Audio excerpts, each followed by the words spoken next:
Andrézieux-Boutéon, c'est notre destination d'aujourd'hui. En gros, 1 heure de Lyon, on est dans la Loire. On est venu rencontrer Philippe Bel, qui est un chocolatier. Et justement, je me suis intéressée à son site de production et voir comment il produit et prépare toutes ces belles réalisations, notamment pour Pâques, mais toute l'année. C'est une adresse incontournable à Montbrison et même à Lyon. On y va, il nous reçoit. Ça va être passionnant et bien sûr, vous le savez, super gourmand. Bonjour, bonjour Philippe, et ravi d'être là. Je suis venue de Lyon où il y a même une boutique. Oui, tout à fait. Mais là, je suis venue pour le site de production. Oui, bah écoutez, bienvenue. Je suis Mais merci. vraiment ravi de vous recevoir. Merci. Et- Donc là, on voit les quelques Oui, là, belles c'est collections. les produits pour Pâques, hein, donc les petits moulages traditionnels, les poules, les œufs, et puis quelques montages un petit peu originaux, on va dire. Hein. Donc Bon, là, parce c'est que la boutique d'Andrézieux-Boutéon. c'est la boutique d'Andrézieux. On a notre première boutique qui se trouve à Montbrison dans la Loire. Et on a agrandi notre structure en passant à Lyon, hein, avec une boutique à Lyon. Et donc, comme on n'avait plus de place pour fabriquer à Montbrison, on a créé ce laboratoire en 2013. Donc là, avec une superficie de 1000 m², puis un petit magasin. Un petit du magasin où il y a laboratoire. du monde sans arrêt. Hein. Bon, après, c'est le moment. C'est le moment. Et donc, c'est c'est pas- madame qui officie. Voilà, donc Cécile, mon épouse, qui a créé la société en même temps avec moi, là, il y a Ah, pleine de courage et d'énergie. Le duo magique. Le duo magique. En fin de compte, on est complémentaires. Hein. Marketing, comptabilité, Voilà, chacun son rôle.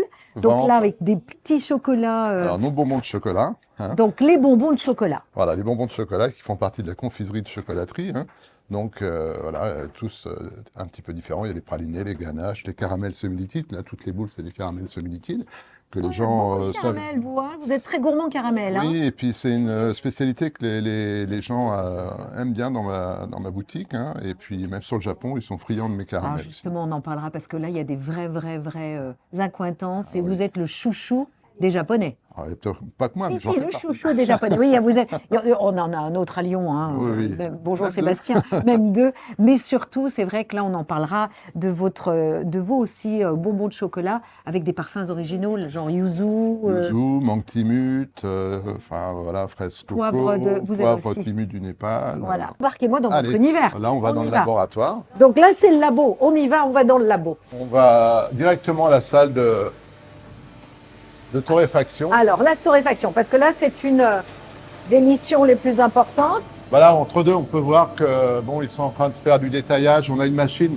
on n'a pas une guitare, hein, on a arrêté avec la guitare. On a une machine de découpe à jet d'eau Ouais. qui permet d'avoir des découpes vraiment nettes. Vous voyez. Alors, donc là, qu'est-ce que c'est? Là, alors ça, c'est une gourmandise, c'est une tuerie. C'est C'est une des gourmandise. c'est des Oh, mon Dieu. cacahuètes. Oh, mon Dieu, de la cacahuète. Oh là là. Là, si vous commencez, vous êtes perdu là. Si vous aimez la cacahuète. Hein. Donc J'adore là, la ça nous cacahuète. fait des découpes nettes, si vous voulez. Ça nous permet de découper des produits assez fermes à l'intérieur. Là, on les a plus ou moins torréfiés. C'est pour ça que vous voyez des différences de couleur. Et il y a un mélange un petit peu avec des chutes de sablé, des choses comme ça. Et puis d'autres choses qu'on verra. Et ça, c'est des carrés. Voilà, c'est des garés. Et ceux-là, on les vend que comme ça. On les laisse comme ça. Voilà. Et ça, c'est une grosse. Ça fait partie des grosses commandes qu'on a pour l'export, ça. Et ça, c'est super bon. Oh là là là là là. De la cacahuète. Là, Donc là, on a une petite doseuse traditionnelle pour doser, comment ça s'appelle, le chocolat, pour mettre dans des moules, des choses comme ça, vous voyez. Tout à l'heure, en passant, il voudra, ou alors, tiens, moulez-en pour voir Arnaud. allez Arnaud. Parce que je boulot. fais pas tout seul, hein. J'ai des Vous avez une équipe de jeunes combien de collègues. personnes ici? Alors là, aujourd'hui, il y en a quelques-uns qui sont à l'école et les autres dans les magasins parce qu'on s'approche de Pâques. Mais on est à peu près une dizaine. Hein. On est 3 apprentis, 7 salariés en production. Et puis sur les magasins, on est 2-3, quoi, si vous voulez. Ah oui. On a à peu près une entreprise où on a 13 à 14 personnes Et là, on est à quelques jours de Pâques. de Pâques et vous faites encore des chocolats. Oui, parce que il y a des sortes qui vont partir plus que d'autres. Ouais. Donc pour éviter de rupture sur certaines choses qui se vendent bien, bon bah voilà. On Super. fabrique. Et donc là, une fois qu'il a fait son petit moulage, il va mettre ça sur cette machine-là qui s'appelle une rotative. Alors là, c'est la La rotative. rotative, elle va permettre de continuer de faire rouler le chocolat à l'intérieur du moule, si vous voulez. quand ça tourne, le chocolat, comme il est liquide, il continue à tourner dans le moule et ça va refroidir. Ah, mais je me disais, mais comment il va fixer ça? Il y a un aimant. Voilà, il y a un aimant. Mais dis donc c'est un sapin de Noël en chocolat pour Pâques. Voilà, là c'est une petite machine, mais ça nous permet de gagner énormément de temps sur les sujets qui sont déjà soudés entre eux, qu'on n'a pas besoin de garnir. Hein. Souvent, c'est des sujets qu'on n'a pas besoin de garnir. Mais aussi, on peut faire des sujets. Et là, ça va être mangeable quand? Enfin, vous allez Ah bah là, on attend dans en 5-10 minutes, il sera prêt. Après, on va le laisser 20 minutes au froid pour qu'il puisse se séparer un petit peu du moule. Ouais. Une fois que c'est fait, on pourra éventuellement le garnir pour ceux qu'on peut séparer. Et puis là, une heure, 2 heures, c'est dans le magasin. Hein. Donc presque quelqu'un pourrait passer une commande et ça arrive et c'est fait. Parfait. On a des caramels qui sont prêts au démoulage. D'accord. Ces caramels semi-liquides que vous avez pu goûter tout à l'heure. Voilà, hein, donc c'est ces petits c'est caramels. du chocolat avec un caramel. On dirait une pièce de monnaie sur laquelle il y a votre nom. Voilà, tout à fait. Ouais, voilà, très bien. Le petit B. Le B de Belle. Voilà. Très bien. Donc ça, c'est très bon, ça. C'est plein de caramel à l'intérieur. C'est un caramel semi-liquide à l'intérieur, oui. Ah, voilà. Non, en fait, c'est un gourmand quand même. Hein. Je me permets de le manger. Ah bah, tant qu'à faire. Alors là, qu'est-ce que c'est? Lieu de stockage, mais on stocke quoi? Alors là, on stocke les cartonnages, les matières premières, comme le sucre, le beurre de cacao et les fèves de cacao. Ah, alors déjà, ça sent super bon. Ensuite, voilà, on en parlait, c'est les fèves de cacao. Ça, c'est la base. Alors ça, c'est la fève de cacao. Alors, ça sent très très bon, hein, c'est ce que j'ai pu vérifier. Alors, tous ont des arômes différents, des odeurs différentes. Vous faites la différence vraiment quand vous... Est-ce que vous êtes à la réception, pour l'odeur, on va rechercher les odeurs de moisi, les odeurs de fumée qui n'ont rien à faire là-dedans, parce que quand ça sent la fumée, c'est que ça a été séché artificiellement. Donc nous, c'est des fèves qui sont séchées au soleil, sur des claies, des choses comme ça. Et on a la chance de sélectionner quelques sociétés. Ça, c'est Venezuela. Oui, qui viennent nous rendre visite. On les sélectionne par rapport à la qualité des fèves et de ce que je souhaite pour pouvoir restituer le goût qui m'intéresse, quoi. Donc nous, on travaille à peu près avec une dizaine de sortes. Ouais, donc Équateur. Venezuela, Équateur, Sao Tomé. Après, Venezuela. Chihuahua, ça c'est un Venezuela, mais très particulier, assez cher. Vous avez le Mexique, le Brésil, Nicaragua, Pérou. Madagascar, et puis qu'est-ce qu'il me reste encore Ça m'a l'air d'être bon. Il y en a là-haut, je me rappelle plus lequel. Mais alors, comment on arrive à... C'est le Vietnam, là-haut. Vietnam, ah oui. Aussi, un peu plus acide, avec des notes différentes. Alors quel est le poids d'un tel... Un sac comme ça pèse, selon les pays, celle-là, elle fait 60 kilos, il y en a qui font 70. D'accord. Voilà. Et ça vaut combien, ça? Est-ce que selon le pays, le prix varie énormément? Tout à fait, ça varie. Si c'est du cacao africain ou si c'est du cacao qui vient d'Amérique centrale ou d'Amérique latine, peu importe. C'est des pays qui sont tout autour de l'équateur qui fournissent le cacao. Il y a une chose aussi, la différence, ça va être surtout la provenance, les origines, si c'est un cacao très spécifique, voilà, avec des notes très particulières, dans des plantations très particulières. Donc là, on risque d'avoir des prix différents. Voilà, et puis les prix sont énormément Alors, il y a montés. 1 an et demi, c'était très très haut. Hein, ça avait, je ne sais plus, on ne peut pas plus que doubler, ça avait triplé, voire quadruplé. Ouais. Et là, c'est redescendu quand même. Le plus haut qu'on ait connu il y a 1 an et demi, c'était 12 000 € la tonne. Ouais. Donc c'est énorme. Et là, on est redescendu sur des tarifs qui sont entre 3 et 4 000 € la tonne. Donc un sac comme ça, il vaut entre combien et combien? 6 fois 4, vous voyez, vous savez c'est 1200 € le sac à peu près. Ah ouais. Et alors, vous savez par exemple que celui-ci du Venezuela, vous allez l'utiliser par exemple pour vos chocolats au caramel ou pour... Par exemple, c'est-à-dire que là, je travaille pour l'enrobage avec des mélanges. C'est-à-dire je vais prendre 4-5 origines pour avoir toujours le même goût de chocolat toute l'année. Ça, c'est vraiment être un artiste. Enfin, je veux dire artiste d'abord, vous avez un nez. Mon goût, quoi. Oui, parce que c'est un goût qui plaît aux clients maintenant. Bien sûr. J'ai défini ce goût par rapport à une chose aussi, c'est que les fèves de cacao, c'est un fruit. Donc, d'une année sur l'autre, selon la pluviométrie, l'ensoleillement, les choses comme ça, le cacao va changer de goût. Donc, pour avoir toujours le même goût pour le produit à enrober, je fais des mélanges. Oui. Et malgré tout, on fait du pure origine aussi avec certaines sortes. Oui. Donc, c'est pour ça que des fois, les gens peuvent... Pour vous, c'est quoi le meilleur chocolat? De quel pays? On reste amis avec tout le monde, mais... non, c'est ça. J'aime bien le Venezuela. Donc là, on arrive dans la salle de torréfaction. Donc là, on va transformer les fèves. On les a torréfiées. Là, Emeric, il va les mettre dans le casse-cacao. Donc le casse-cacao va nous permettre... Qu'est-ce cacao? Il va vous montrer, hein, vous allez voir. Là, Alors. elles sont torréfiées, il y en a qui sont en train de torréfier encore, là d'ailleurs. Là, on va mettre les fèves dans le casse-cacao. Le casse-cacao va nous servir à séparer la peau de la fève. Ouais. Et après, ça va être éclaté comme ça. Il y a un petit Et alors, cyclone qui va qu'est-ce qu'il y a aspirer à les peaux. l'intérieur pour que ça casse ce cacao? Ah, C'est vous avez un petit engrenage à l'intérieur, Ouais. hein, qui va venir éclater. C'est un cacao, un casse-cacao relativement simple, hein. Il y a des cacaos qui sont plus compliqués. Là, si vous voulez, avec cet appareil-là, vous voyez, les fèves tombent. Et là, ici, vous avez les fèves éclatées qui descendent. Et là, vous pouvez voir qu'il y a les peaux et il y a les grains. D'accord. Tout ce qui nous intéresse, c'est les grains et d'enlever et pas avoir les peaux. Donc là, vous avez un tamis. Là, il y a 2 tamis, Deux tamis. voire 3. Et donc là, si vous voulez, les peaux, ça c'est la poussière. Et là, vous avez les peaux. Les peaux, elles sortent ici. Et là, vous avez les grains. Ah, donc là, c'est les grains de café. Ça, c'est les grains de cacao, pas de café. Donc c'est avec ça qu'on va faire le chocolat.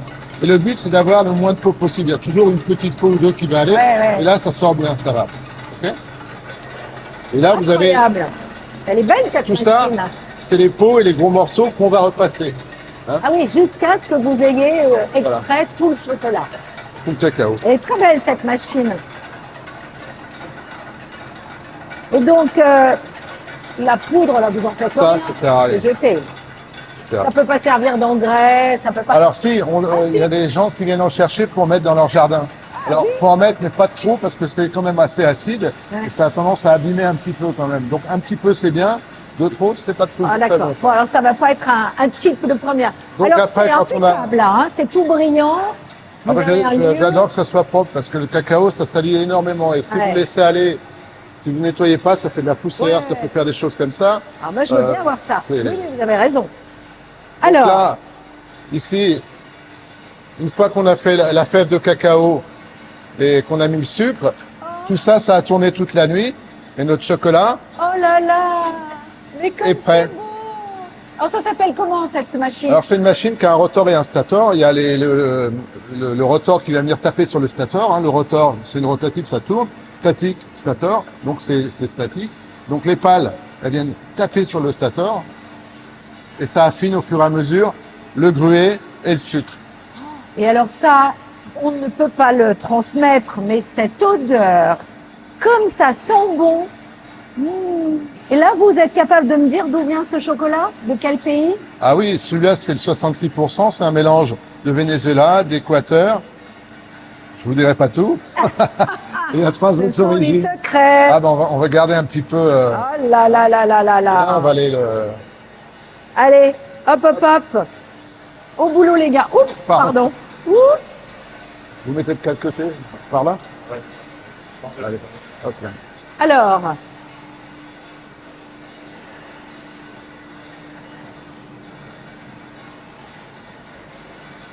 Donc là, en fin de compte, on passe à travers le tamis pour être sûr qu'il n'y ait pas un petit grain.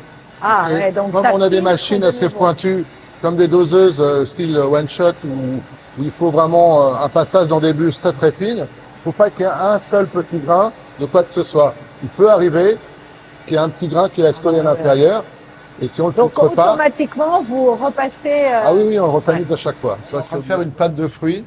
Dites donc, mais il y en a des choses là. C'est une vraie caverne d'année, Baba. Donc Alors, là, une il est en pâte de train de fruits. prendre ce qu'on appelle le brix, hein, c'est-à-dire le- Donc alors, votre pâte de fruits, comment vous faites à la base? Vous avez des fruits? Alors, c'est de la pulpe de fruits, Ouais. du sucre, et puis on prend un petit peu De la poudre de perlimpinpin. de gélifiant, hein, de la pectine, pour aider, si vous voulez, à la gélification. Et là, ça nous permet, si vous voulez, de regarder un petit peu la densité de sucre qui reste avant la fin de la cuisson. Et C'est-à-dire vos que- pâtes de fruits, c'est quel genre de parfum? Alors, on a 7 ou 8 parfums différents, hein. On a la fraise, la framboise, la poire, l'abricot, la mangue, la passion, cassis, La pâte de fruits, framboise. ça passe les siècles. Et ça plaît toujours autant. Ça plaît toujours À autant. tout le monde. Il faut toujours avoir une texture, si vous voulez, très souple à l'intérieur. Ouais. À un moment, on était un petit peu déçus des pâtes de fruits dans le temps parce que on avait tendance à avoir des pâtes de fruits industrielles qui étaient beaucoup plus sèches, plus épaisses, Ouais. en densité, quoi, si vous voulez. Alors que là, on fait des choses où on va limiter la cuisson. Là, on est à 71, ça va être au maximum 75, 76. Si vous montez plus, vous allez avoir moins d'eau, donc une Ah, texture. plus dur. Donc là, la cuisson étant terminée, bon, on va aller couler sur le marbre. Donc là, il faut faire attention parce que c'est Brûlant. Mhm. Et là, c'est en fin de compte pour faire un bicouche. C'est-à-dire qu'on va faire une pâte d'amande. On a fait une pâte d'amande avant qu'on a étalé. Et là, ils vont finir de ce bonbon-là en mettant une couche de pâte de fruits. On fait pas mal de bicouches. Qu'est-ce qu'on a en bicouche? Framboise romarin, mangue timut, griotte pistache maintenant, et passion vanille maintenant, et citron basilic maintenant. Oui, donc des goûts très modernes.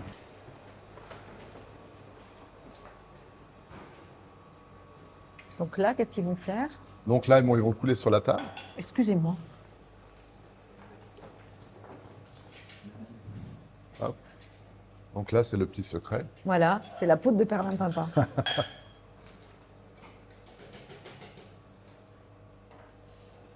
Bon, par contre, il y a une majorité de garçons ici, hein? Bah, les filles sont en magasin. Ah, voilà, les filles en clientèle. Bah, c'est pas que les garçons sont pas capables, loin de là, mais c'est que bon, ça s'est présenté comme ça. Et puis, c'est vrai que il y a des garçons qui préfèrent rester en prod plus qu'au magasin. Là, c'est quand même un travail très précis, hein, il n'y a pas intérêt à se compter. Là, faut pas se tromper. Et vous voyez, pour faire quelque chose de délicat, faut être patient. Donc là, rappelez-moi le parfum, parce que je sens, moi, Géranium. géranium. Voilà, alors racontez-moi ce que vous faites, parce que ça, c'est de la... C'est de la guimauve. Alors, qu'est-ce que vous faites à cette belle guimauve? Alors là, on l'a faite hier, on l'a découpée ce matin et on va l'enrober de chocolat noir. D'accord, donc il fait particulièrement chaud dans cette pièce Oui, pour que la guimauve soit tendre. c'est surtout pour qu'à l'enrobage, il n'y ait pas une trop grosse différence entre le produit qu'on enrobe et la couverture, D'accord. donc le chocolat. Et quand elle va être enrobée, cette guimauve, elle va passer dans une machine qui va un peu la... En fait, C'est ça. on va mettre du chocolat, donc il y a Mhm. 2 rideaux juste là. Ouais, ah ben on voit tout, trop bien. Et juste après, il y aura une soufflerie qui va enlever voilà. l'excédent sur le dessus. Et il y aura un petit système de tapotage qui va permettre à faire écouler le chocolat sur les côtés. D'accord, donc ça c'est du chocolat noir. Oui, c'est ça. Donc guimauve chocolat noir, c'est une guimauve parfumée ou... À la vanille et avec de la gélatine de poisson, celle-là. Ah, vanille et gélatine de poisson. Et pourquoi de la gélatine de poisson?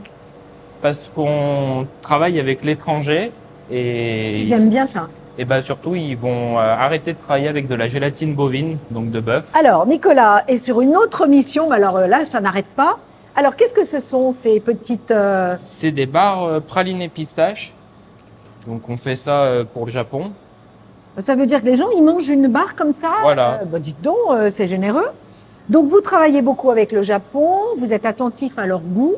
La pistache, on sait que c'est très à la mode. Ils aiment particulièrement ce genre de produit. Ils aiment bien, surtout ce qu'ils aiment, c'est la nouveauté. Ouais. Donc sans arrêt trouver des nouveaux produits. Non, mais même là, sur la forme, on est sur quelque chose de différent. On n'est pas sur une tablette de chocolat, on n'est pas sur un petit carré. On est sur quelque chose de plus généreux, plus important, plus... Et là, ça va être présenté dans une petite boîte. Oui, Avec combien par... parce qu'on... il y aura 2 barres par boîte, donc une chocolat noir et pistache, et la deuxième amande noisette et chocolat au lait. D'accord. Là, on va laisser les produits ressortir tout seuls gentiment. Là, ils refroidissent. Il y en a encore pour une dizaine de minutes. Et ça, c'est la barre, ça. Ah oui, oui, c'est la boîte Ah, voilà, oui. pour les... Ça, ça, c'est ce qu'on va pouvoir. Je me suis ouvert le. Voilà. Voilà, donc la boîte avec les 2 chocolats à l'intérieur. Ah, là, on a mis une petite plaque Ouais. de protection. Voilà, donc, Voilà, donc ça sera les 2 petites barres. donc voilà nos petits... c'est du Barre à la praliné pistache. pistaché Ouais. qui vont être dans la boîte avec sa petite protection. C'est Oui, on leur parfait. mettra, ça c'est juste C'est le très- shooting. Ouais, mais ça fait très produit de luxe, hein. C'est très kawaii, C'est- c'est très mignon. Oui, oui. Ce qui est rare et cher, ce qui est rare et beau. Oh, parfait, la belle boîte, on y va. Alors, Là, on va aller dans la salle de conditionnement. les derniers chocolats de Pâques en préparation. Alors, moi j'avais une question. On dit toujours, c'est garni. Tout à l'heure, des clients sont arrivés. Madame a dit, ah, les poules, elles sont garnies. Mais elles sont garnies de quoi? Alors, Il faut me montrer. Regardez. Hop, hop, hop. Surprise. Surprise. Voilà. Donc, ce qu'on disait, c'est que... Cool. Donc, on va ouvrir. Alors, la petite poule, quand on l'ouvre... Oh là là, oui, c'est généreux.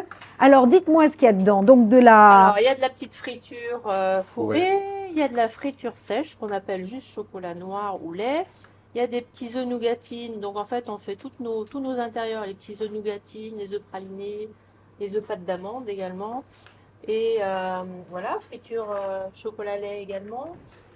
Ça fait une belle garniture. Également, c'est de la pâte d'amande citron. On a également de la pâte d'amande orange et de la pâte d'amande pistache. Voilà. D'accord. Donc c'est tout fabriqué. Tout fabriqué ici, Ici. avec les beaux chocolats qu'on a vus, les fèves de chocolat qu'on a vu passer. Et donc, vous me disiez, Philippe, que vous vendiez beaucoup les produits traditionnels, donc la poule, oui, les vrais œufs de Pâques classiques, qu'ici Oui. vous avez une clientèle plutôt traditionnelle, oui, tout à qui fait. aimait les produits dont on a l'habitude depuis des siècles. Hein. L'histoire de Pâques, C'est- dans son côté sacré de la fête religieuse, avec les œufs de Pâques, et puis après, évidemment, Les poules, le poupoules, poisson. voilà. Donc c'est vrai que tout ça, c'est important. Et nous, on a notre clientèle. Et voilà, des fois, on met des choses un petit peu plus originales, mais on reste au maximum traditionnel. Si on fait des petits œufs un petit peu plus travaillés, ça sera toujours sur une base d'œuf pour garder ce côté-là un petit peu voilà, Religieux, il faut- traditionnel, traditionnel et religieux, religieux. Trop s'écarter, on a des clients, bon ben voilà, ils courent pas trop après quoi. Voilà. Alors c'est vrai que c'est original pour les enfants, c'est rigolo, mais voilà, nous on a opté pour cette Parfait. cette façon de Philippe, faire. là, on est devant les réalisations de tout ce qu'on a vu préparer. Oui, C'est chouette hein, de voir vraiment la fève de chocolat et voir le chocolat terminé, empaqueté et bientôt dévoré par des gourmands Mhm. et gourmets, notamment pour Pâques, mais toute l'année, hein, puisqu'il y a une clientèle toute l'année. toute l'année, ouais. J'ai dit que vous étiez le chouchou des Japonais, un des chouchous préférés Oui. français des Japonais. Et là, on en a la preuve. Oui, j'ai la chance quand je retourne au Japon d'être attendu et c'est toujours des moments assez émouvants parce qu'en plus j'ai des personnes qui me font des petits des mangas, des choses comme ça. Donc oui, j'aurais pu vous montrer des mangas, c'est incroyable. Et puis il y a une jeune fille qui s'appelle Yukiko qui m'amène tous les ans, qui me fait des ukiyo-e, c'est-à-dire c'est des dessins traditionnels japonais. Ouais, mais là c'était sur un Donc, elle vous un ravioli. représente avec votre logo, avec votre... Là c'est un ravioli, donc elle m'a vu sur un ravioli, je sais pas pourquoi. Ouais. Voilà. Et toujours avec évidemment vos couleurs Voilà. du MOF. Là, l'année d'avant, c'était, je sais pas, l'éventail avec le petit B, tout ça. Et donc, Là, cette jeune... là, c'est Yukiko, et elle m'a fait encore un petit dessin. Et Voilà. ça, elle en fait quoi? Elle vous l'envoie pour Non, vous... elle me le donne quand je suis Voilà. au salon du chocolat à Tokyo. Donc, à Tokyo, vous allez chaque année presque au Salon du Chocolat. Tous les ans, sauf l'année dernière pour Le des mal de raisons- dos. Voilà, mon Voilà. mal de dos. Donc, autrement, tous les ans, depuis 2007, on va au Japon, on est présent au Japon. Et c'est des moments très importants. On a une très belle clientèle qui Donc, ça qui veut dire vient que vous aussi sur partez l'île. avec un container. Pratiquement, oui, presque. pratiquement, oui, tout à fait. Vous Et- partez avec toutes vos boîtes et là, c'est la toutes les boîtes razzia. de chocolat, c'est des boîtes traditionnelles Ouais. qu'on a comme celle-ci, les boîtes boules, les D'accord. boîtes pralinées. Et ce que vous disiez, c'est qu'au Japon, c'est beaucoup plus cher qu'en Oui, France, c'est trois, logiquement. 4 fois plus cher qu'en France. Hein. D'accord. C'est pour ça qu'on a une clientèle adorable. Franchement, Donc, vu il le se prix, précipite sur votre stand du Salon du Chocolat. oui. Il se précipite, et c'est ça qui est intéressant, il se précipite à la boutique de Lyon. Oui, parce que Mais vous me disiez que c'est un truc incroyable. Ils vont chez Philippe Bernachon, Bernachon. un autre Philippe célèbre. Sébastien Ils vont Bouillet, chez Sébastien Bouillet, on leur fait un petit coucou à tous les deux. ouais, Chez vous, bien sûr. voilà. Et puis, ils vont aussi faire des emplettes dans la ville. Ils ont leur petit Ils sac. vont aussi, je crois, chez François Pralu, ils vont pour la praluline. Enfin, Ouais. voilà, ils ont leurs habitudes. C'est des vrais gourmets et c'est vrai, des vrais connaisseurs. gourmets. Et gourmands. Franchement, on a de la chance à Lyon d'être bien représenté en chocolat. Donc, non, ça fait un aura vraiment important D'accord. pour Rhône-Alpes et pour la France avec tous ces chocolatiers de qualité. Alors, bravo pour ce plaisir qu'ont les Japonais de goûter vos produits, mais quand même, vous êtes MOF 2004, Vous avez travaillé chez Le Nôtre. Voilà, j'ai commencé très jeune en pâtisserie. J'ai arrêté au bout d'1 an la pâtisserie pour me consacrer qu'au chocolat. Et j'ai découvert le chocolat au Cacao Barry à Meulan dans les Yvelines, où j'ai travaillé la fève de cacao. Ensuite, je suis retourné dans une confiserie traditionnelle où on faisait le chocolat pendant 7 à 8 ans. Après, je suis allé chez Le Nôtre pendant 7 à 8 ans en tant que responsable de prod. Après Le Nôtre, je suis arrivé à Saint-Étienne chez Weiss pendant 7 à 8 ans aussi. Ensuite, je me suis installé en 2006. J'ai créé la société en 2005. Et en 2006, j'ai ouvert ma première boutique à Montbrison. Avec le laboratoire était au-dessus avec 3 ou 4 étages. Ça devenait un peu sportif. Mais après, la boutique de Lyon, ça a été beaucoup plus compliqué. Et là, il a fallu qu'on fasse un laboratoire beaucoup plus grand. Et là, on était plein pied. Et là, on a pu exploiter la fève parce que je faisais mon chocolat à Montbrison. Mais vraiment timidement, j'avais une petite conche de 30 kilos et les clients adoraient parce que la transformation du cacao se faisait à côté de la boutique, donc les Ils odeurs pouvaient étaient dans le voir, magasin oui. et ça sentait Oui, ça. c'était On va très dire que- familial. je ne vais pas dire que ça puait le cacao, mais en gros c'est ça, parce que c'est une odeur prégnante. C'est quand vous torréfiez, comme vous avez vu tout à l'heure, quand vous en faites toute la journée.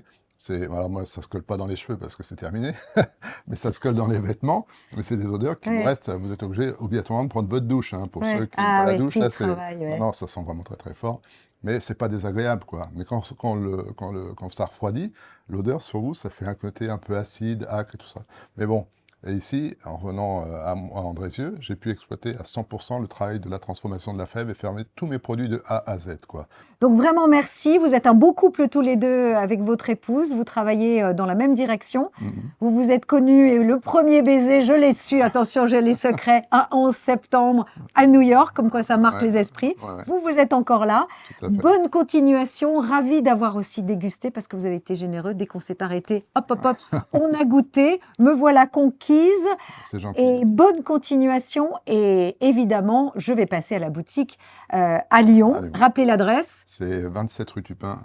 27 rue Tupin, Et en à- pleine presqu'île. Et à Montbrison, c'est 33 rue Tupinerie. Ah, dites donc, c'était écrit. Rue Ça Tupinerie laisse faire. à Montbrison. À très bientôt et ravi vraiment Merci. d'avoir partagé ce moment avec vous. Cette immersion dans l'univers de Philippe Bel était passionnante. Je vous dis à très bientôt pour une prochaine vidéo et surtout, n'hésitez pas à commenter, à liker. Vous savez comme j'aime l'interactivité. À bientôt.